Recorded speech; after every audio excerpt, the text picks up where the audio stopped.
Uma palavra de fé, porque a fé vem pelo ouvir, e ouvir a palavra de Deus.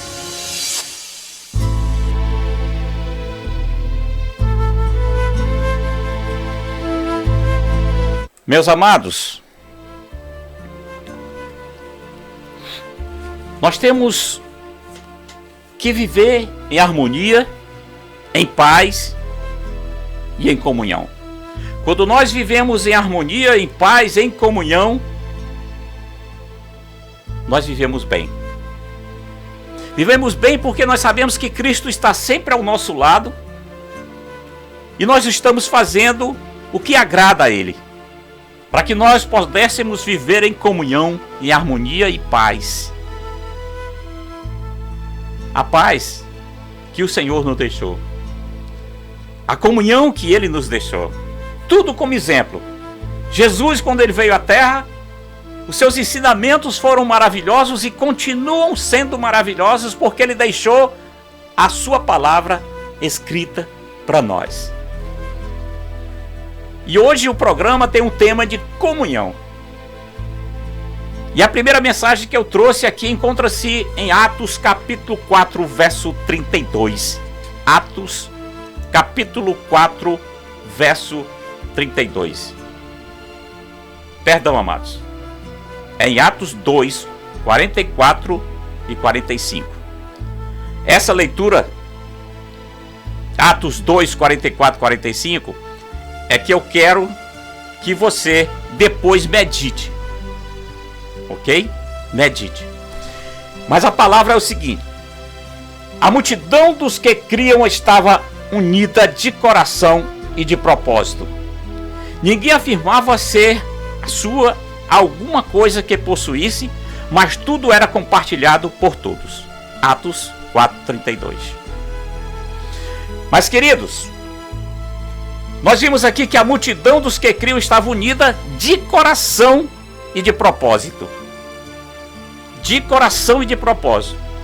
E uma coisa muito importante que eu vejo aqui neste ensinamento para nós é quando fala que ninguém afirmava ser sua alguma coisa que possuísse, mas tudo era compartilhado por todos.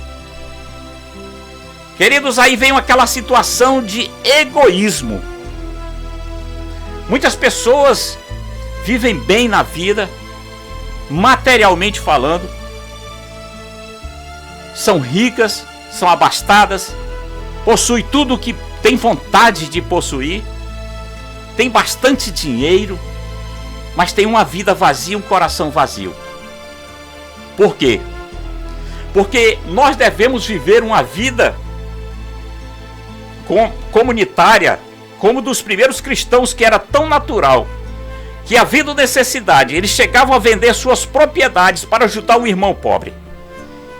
E muitas pessoas, hoje, não olham para o seu próximo, só olham para si próprio, buscam os seus próprios interesses. Mas naquela época, em comunidade, em comunhão dos primeiros cristãos, era tão natural que eles até, havendo a necessidade, ele chegava: tem necessidade, eu tenho isso aqui, eu vou vender, eu não tenho, vamos dizer assim, dinheiro para te abençoar, mas eu vou vender este bem que eu tenho aqui, que não é propriedade minha. Nós só administramos o que Deus nos dá para ajudar a você. Isto é que é verdadeira comunhão. Isto é verdadeiro amor pelo próximo. E eles faziam isso. Chegavam a vender suas propriedades para ajudar o irmão pobre. E, queridos, essa doação não era algo obrigatório, mas era voluntário, motivado pelo Espírito Santo de Deus. No século IV, Crisóstomo, um dos grandes pregadores cristãos, ele descreveu essa igreja assim: era uma comunidade angelical, não considerava exclusivamente deles nenhuma das coisas que possuía. Queridos, eu digo sempre,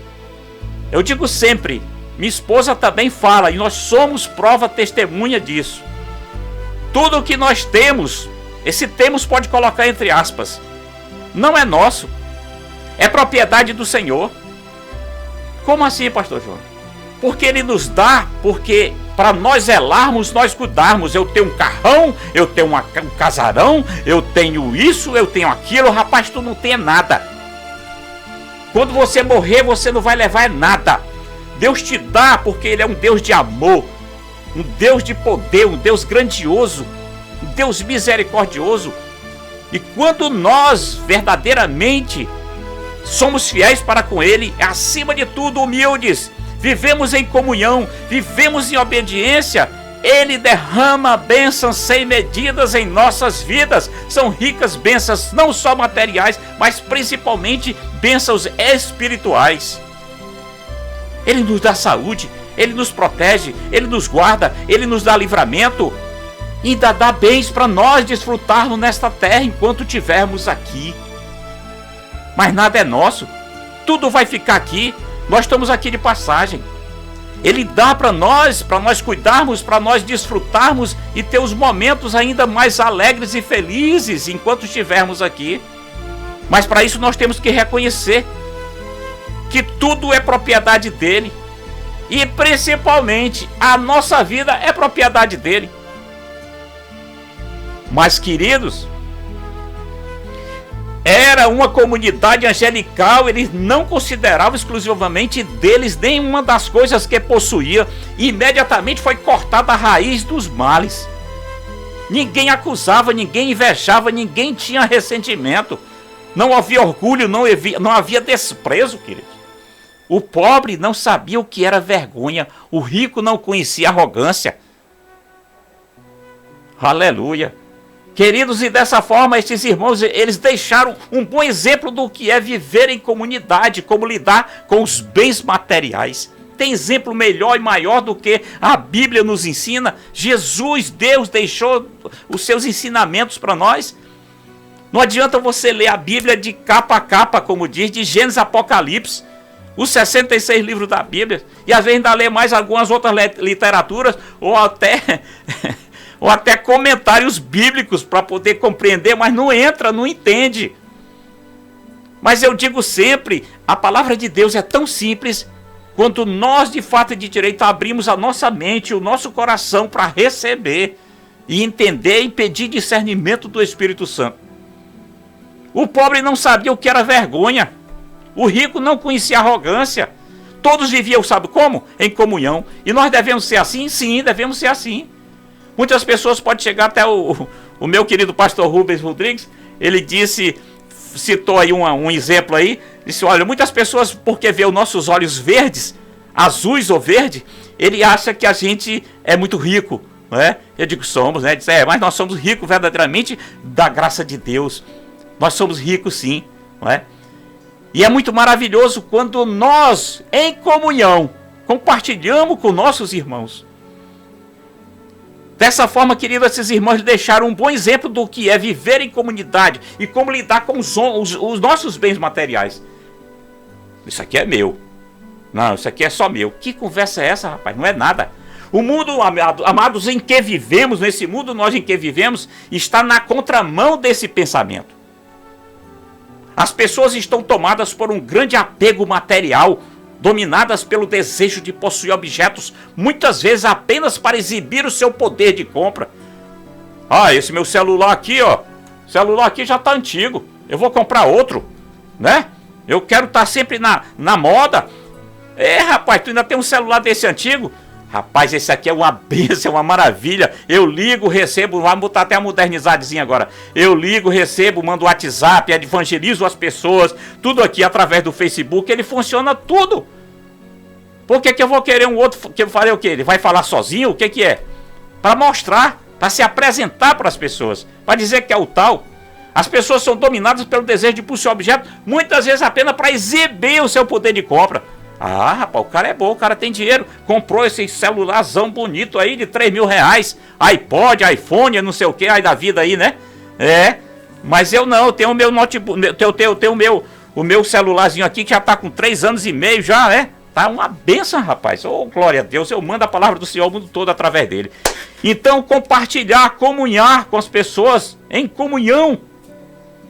A grande lição, amados, que o cristão aprende é que ser sábio é compreender que, na verdade, não possui nada. Essa é uma grande lição. O que eu estou falando aqui do começo é que tudo que a gente tem, a pessoa diz que é seu. Não é. Então a grande lição que nós devemos aprender e ser sábio é compreender que, na verdade, não possui nada.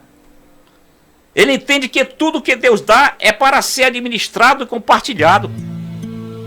Quem age como descrito no versículo, amado, nesse que nós lemos, não considerando exclusivamente o seu nenhum bem material, tem muito mais facilidade para compartilhar o que tem com as outras pessoas. Sabe por quê? Quando a gente compartilha com as outras pessoas, a gente se sente livre, até mesmo para vender ou doar seus bens a fim de ajudar alguém. Aleluia! E amados, Deus não nos criou para uma vida solitária. Nós vivemos rodeados de pessoas. Compartilhar o ar que respiramos, nós compartilhamos. Viver na mesma cidade, nós vivemos na mesma cidade que moramos.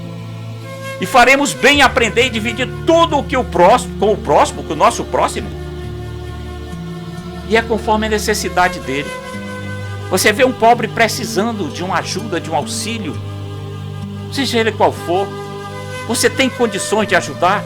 Ajude-o. Deus vai lhe dar em dobro, triplo, não vai deixar faltar nunca. Viver em comunhão, amados, é viver com generosidade, como quem entendeu que tudo que tem vem de Deus. Em comunhão, viver em comunhão é exatamente isso, amados. Viver em comunhão é viver com generosidade, como quem você entendeu. Se você viver com generosidade, você verdadeiramente entendeu que tudo que você tem veio de Deus. E finalizando, queridos, o que nós recebemos de graça não deve ser usado de forma egoísta.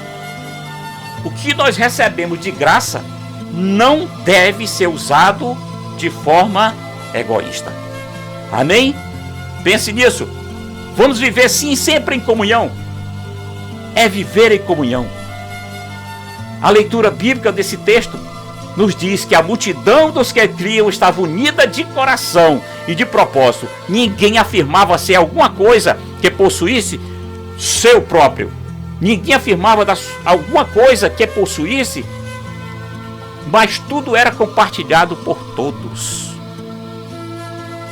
Que Deus te abençoe. Em o nome de Jesus. Amém? Queridos